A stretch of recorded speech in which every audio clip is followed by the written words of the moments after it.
to Daf Yomi Week in Review. It is lovely to see you all this Thursday.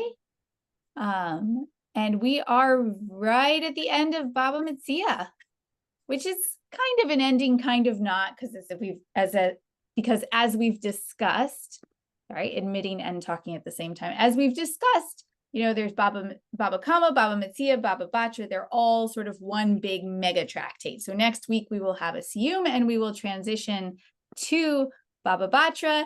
And that will actually take us pretty close to the end of this secular calendar year. And then we will have really done the full thing. But it's always nice to mark milestones. So this is our last review session on Baba Metzia.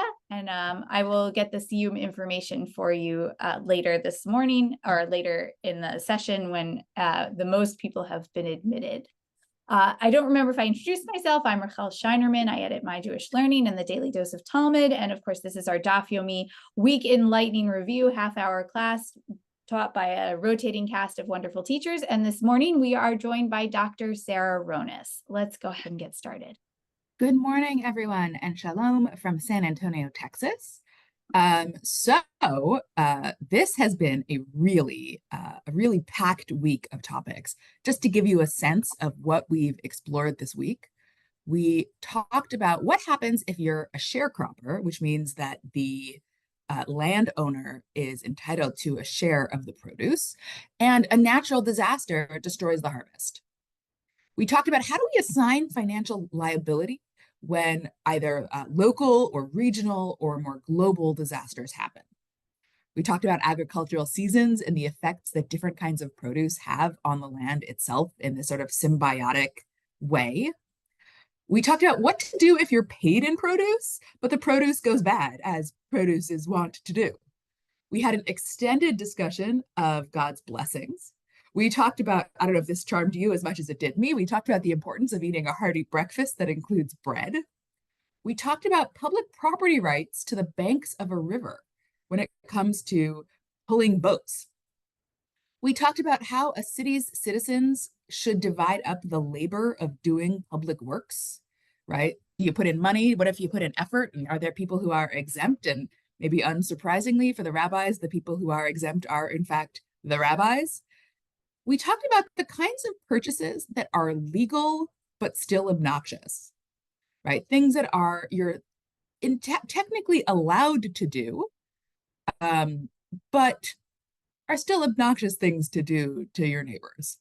We talked about the laws relating to neighboring fields that are owned by different people, right? How are we supposed to treat our neighbors?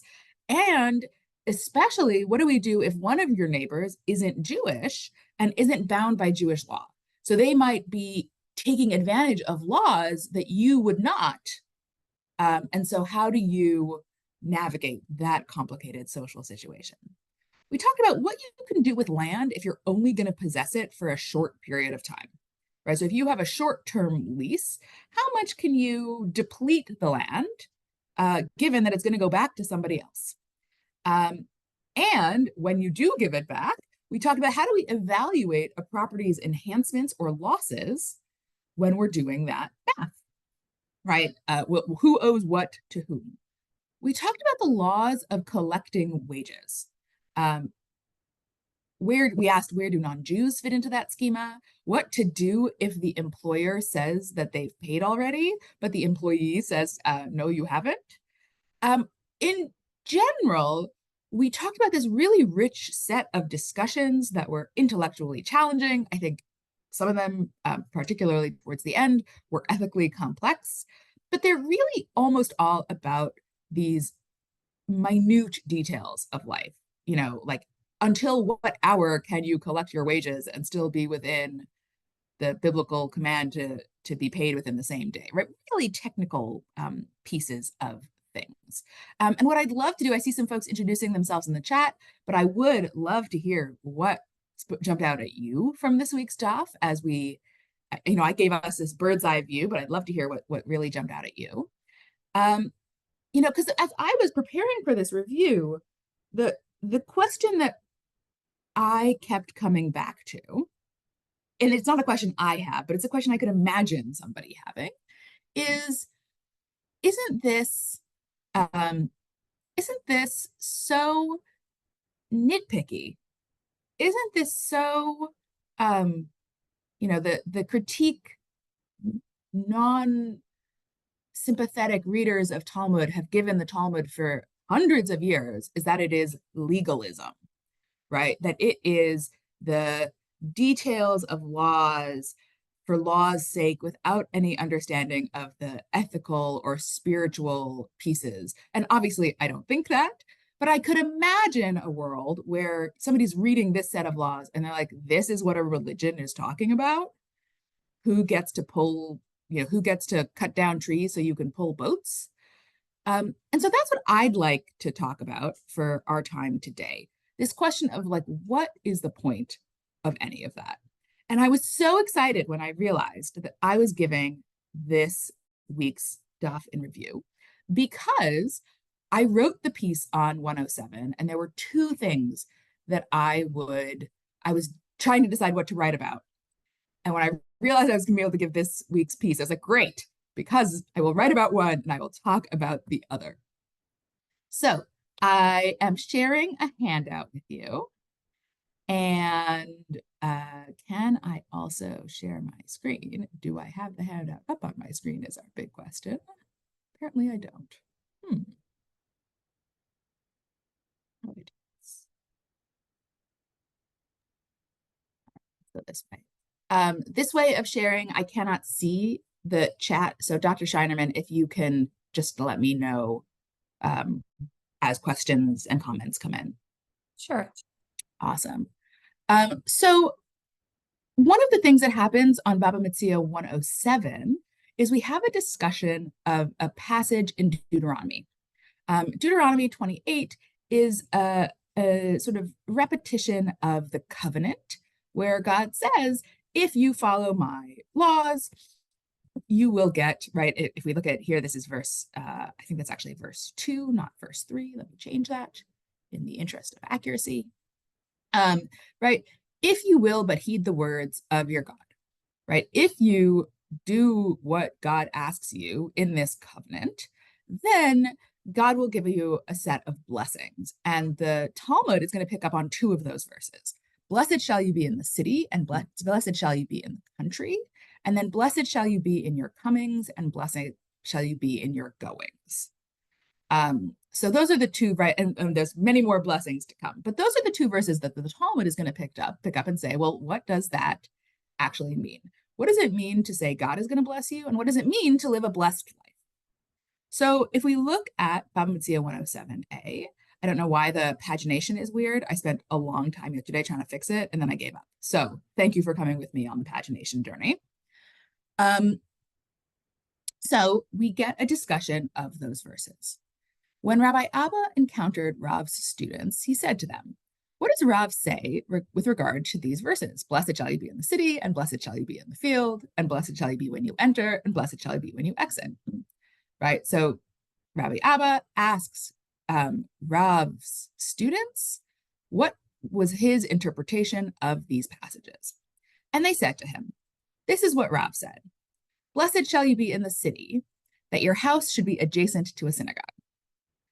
Blessed shall you be in the field, that your property should be near the city. Blessed shall you be when you enter, that you will not find your wife uncertain when you come in from a journey. Blessed shall you be when you go out, that those who emerge from you shall be like you. Now, these are a really fun set of blessings, right? So Rav's interpretation offers us 4 blessings relating to this verse. 1, you get to be near a synagogue, right? I don't know about you, anyone who walks to synagogue, convenience is key, especially if you're experiencing the kind of heat that the Northeast is right now. That your property should be near the city so that when you are going to, going to check on your fields, you don't have to drive too far. By drive, I mean ride a donkey too far or walk too far.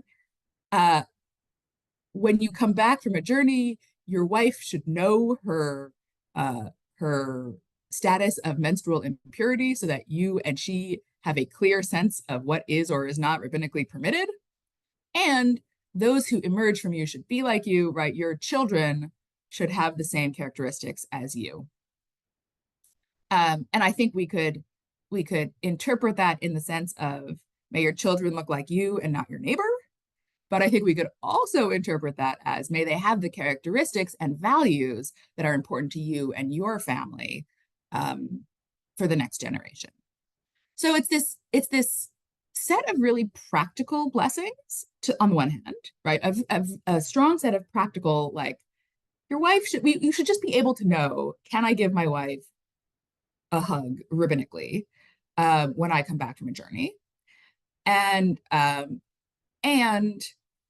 passing on our values to the next generation. So this really interesting mix. I think we also can note that Rav's intended subject of this is a man, right? So these blessings, as Rav reads Deuteronomy, are for a man who will have a wife and they will have children together. So that's the first piece of the puzzle. Then Rabbi Abba is going to respond and say, I heard a different set of interpretations of this verse. And Rabbi Abba said to them, Rabbi Yochanan did not say this, right? So that's Rav, cool. Let me tell you what Rabbi Yochanan said. He said, blessed shall you be in the city, that there should be a bathroom near your table, but not a synagogue. Okay.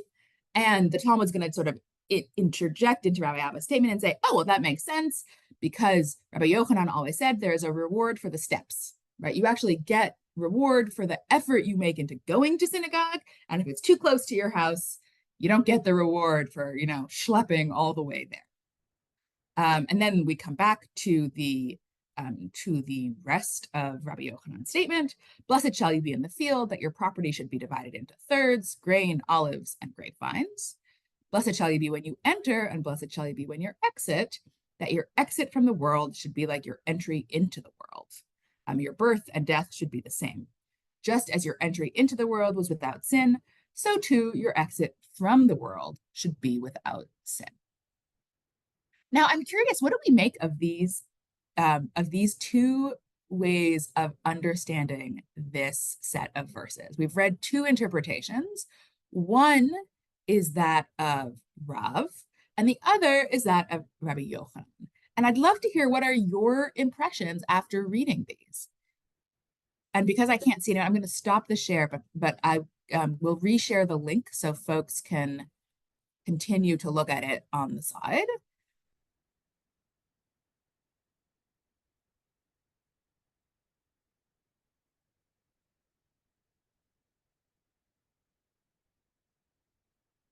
Anyone have any thoughts about these two different sets of interpretation?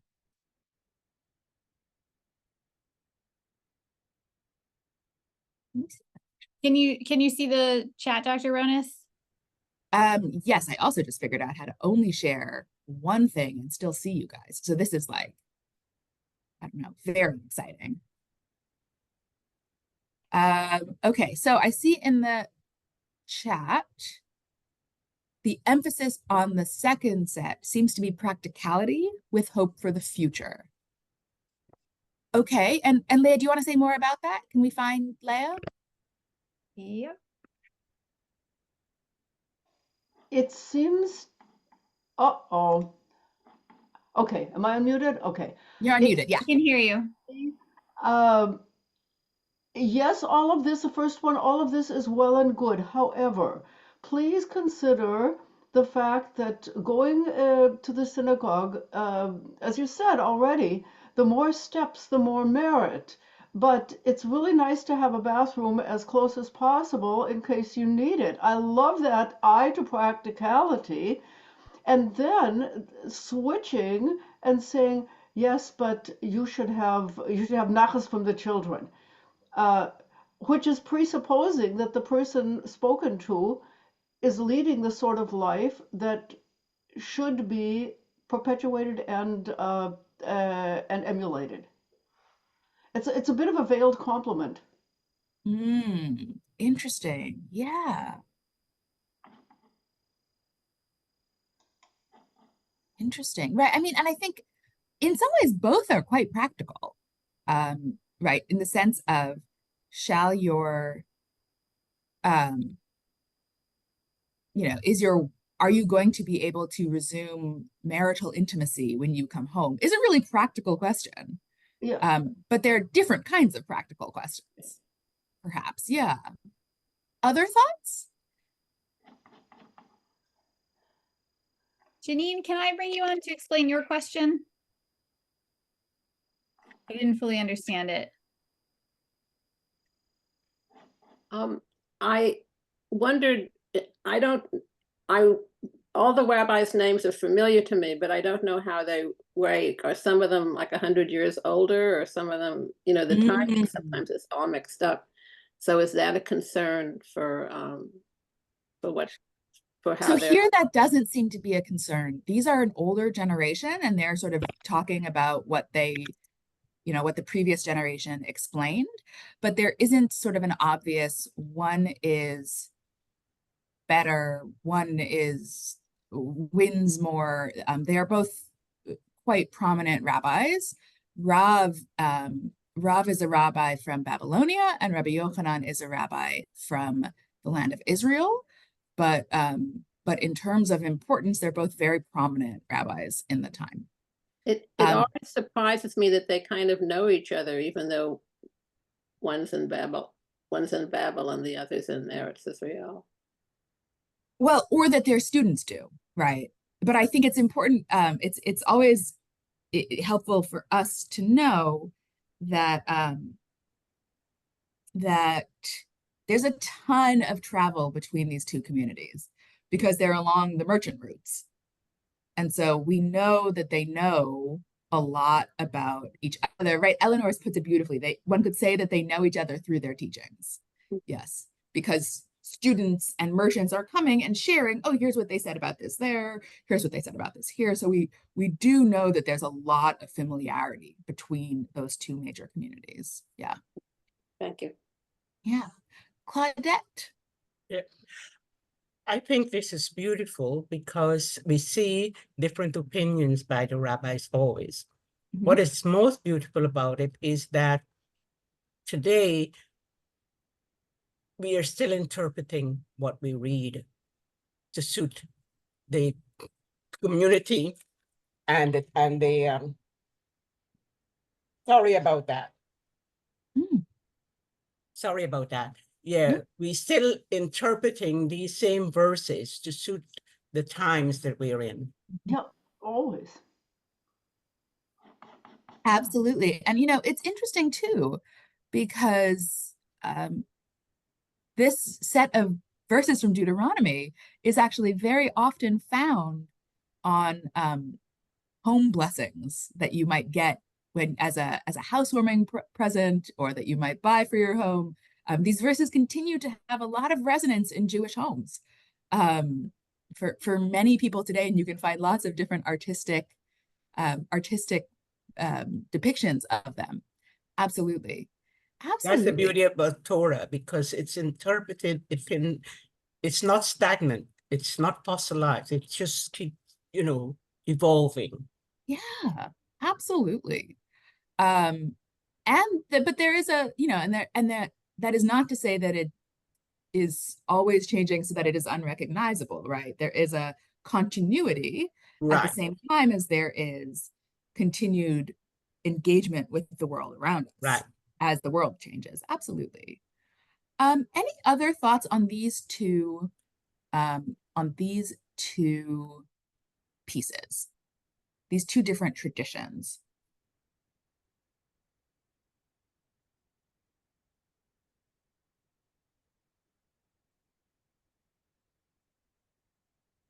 I think you're okay to move on if you'd like to. We've got fantastic. Any hands Great. or comments. Okay, perfect.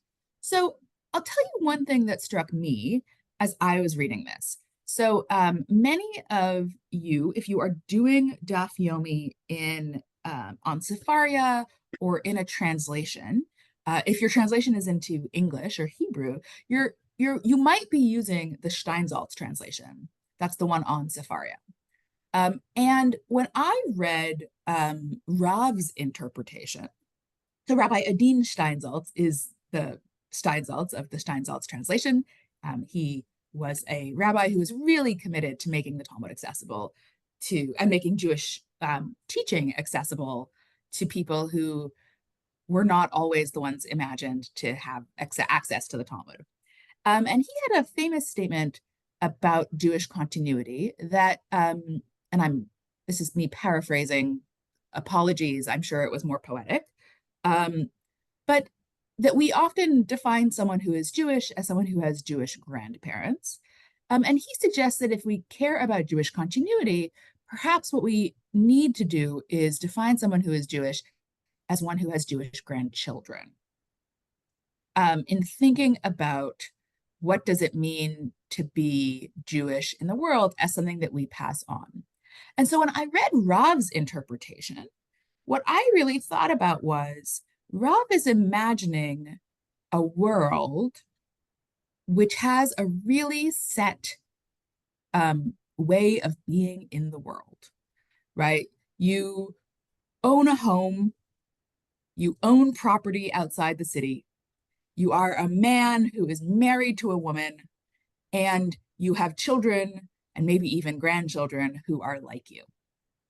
And I think that for those for whom that is their life, that is a really profound set of blessings. That is a really profound set of blessings.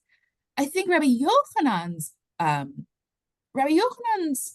vision is related of what a blessed life can look like, but is actually different in some pretty key ways, right? So first, you should have property, right? If we think, and if you can see where I'm highlighting, he still thinks you should have property.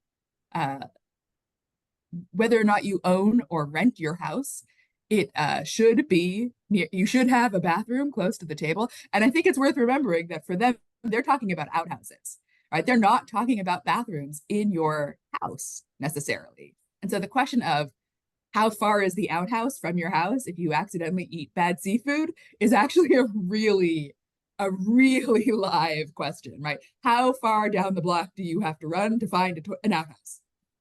Especially if we're talking about public bathrooms in the land of Israel. And then that your death and life should be without sin, right? And to me, that's actually a very different set of, a very different picture of what it means to be a person in the world. Still a property owner, right? We don't seem to move away from that, and still somebody with a body and bodily needs, right? Whether they are sexual needs for Rav or whether they are bathroom needs for Rabbi Yochanan. But this idea that Rabbi Yochanan doesn't mention a wife and children, and that there are lots of different ways to have a blessed life that involve choice and decisions and other pieces of that puzzle. To me, and maybe this goes back to Claudette, your point that we continue to read both the Torah in light of our own world, but we also read the rabbinic texts in light of our own worlds. And this idea that we have multiple pictures in this text of what a blessed life can look like, a blessed Jewish life can look like, beyond just the simple charm of, yeah, that it's super convenient to have a bathroom. To me, this really sort of charmed me when we put them together as two different visions of what a blessed Jewish life can look like. I'm going to stop share again so I can see the chat, and let's see what is. So we are noting some really important pieces here. Can we maybe find Saul and ask Saul to unmute and share his comment? Paul, have we got you? We do. Amazing, please. Which one? The New York City bathroom or of your I was thinking about the second one, but feel free to share both. No, Rabbi Yochanan has this very difficult birth, basically without parents. Mother dies very early once he's born, and all his children, I believe the Gemara says 10, all died. It seems to me almost every story about Rabbi Yochanan, all his traditions are framed within that box. He can't get out of the box. That's his life. And he sees the world and he sees his students and he sees all his problems and limitations and agonies as reflective of the world that he sees. And the Gemara keeps bringing it as one very real and heart-wrenching alternative to what life is.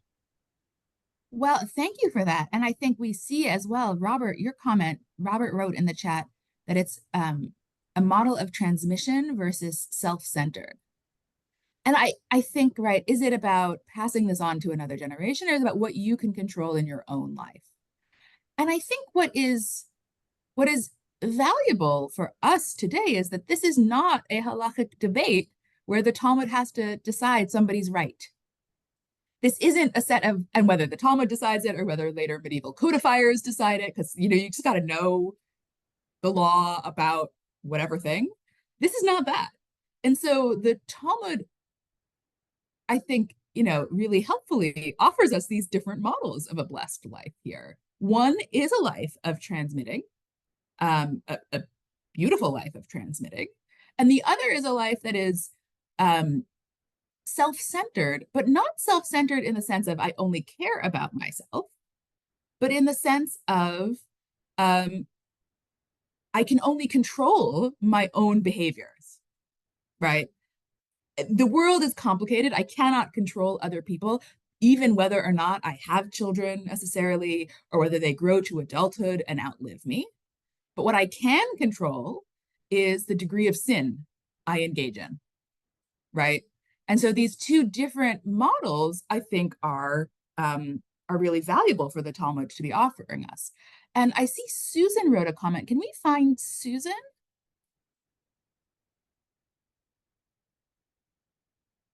If we can't, I will read them. Oh, awesome. Wonderful. Hi. Hi. Can you share your comment and maybe what you were thinking about? Yes. Well, I mean, it struck me that the second one was not male-centered the way the first one is. I mean, the world of Talmud is, we know pretty male-centered, that, being concerned whether your wife is sexually available, whether you can reproduce with her. But the second one about your beginning being like your ending, that can apply to absolutely anyone. And I think what Claudette was saying about, reinterpreting things according to time, the second one offers that possibility of, yes, negative valence, but the understandable need for the individual's contributions to be important too, since not everybody is going to marry or have children, or if they have children, their children are going to have children, so there has to be a way for one's life in itself to be able to be blessed and to be able to make a lasting contribution that can be in a multiplicity of ways. Absolutely. And the male-centered piece is particularly interesting because the set of blessings in the Torah that this is based on include the phrase, "Blessed be the fruit of your womb," which certainly suggests that the audience includes people with uteruses. Rav's interpretation does not. But even if we think about what it means to be a man or a woman in the world, you're absolutely right. We get this wide range of pictures here, which is which opens up space for all kinds of really powerful ways of being in the world. Now we have 1 minute left, so I do want to just also highlight what Paul said. And Paul wrote that to some extent, the question of being near a synagogue, it's really a discussion of community. Right? Remember the Daf this week, I'm reading Paul's comment, talked about the right of first refusal for neighbors when selling land. And again, I think that's a key difference here, right? Rav's vision of this is a vision where you live in a robust Jewish community with a synagogue. I know from having seen everybody greet themselves at the beginning that not everybody lives in a place with a robust, or not everybody on this call lives in a place with a robust Jewish community with walking distance to a synagogue. And so I also think what we can take from these two discussions, right? And what is this all really about? It's about how do you live a good life? A good life that includes choices that you can make.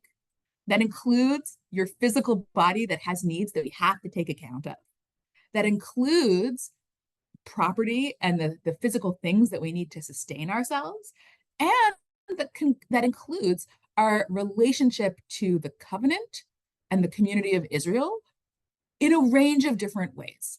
So with that, I'm going to wish you all a fabulous morning, afternoon, or evening, and a really wonderful last week in Baba Metzia.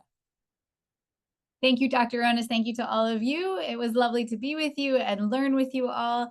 And let me see if yep, okay. So, nope, sorry. My copy paste I've already copy and pasted something else. Let me go back and grab the link for our CUme one more time. Okay, here it is. It's next Wednesday at noon. We will celebrate the end of this tractate. This will also appear in the daily newsletter, but here is the sign up link for you. It's in the chat right now. I just shared it again. And we will see you then. And yes, we are also going to have review class the following Thursday, the next day. It's a good opportunity to dive into Baba Batra together. So we will run both events next week. And of course, the email comes every day. And thank you to Dr. Ronas, and thank you to all of you. And we will see you soon. Bye-bye. Bye, everyone.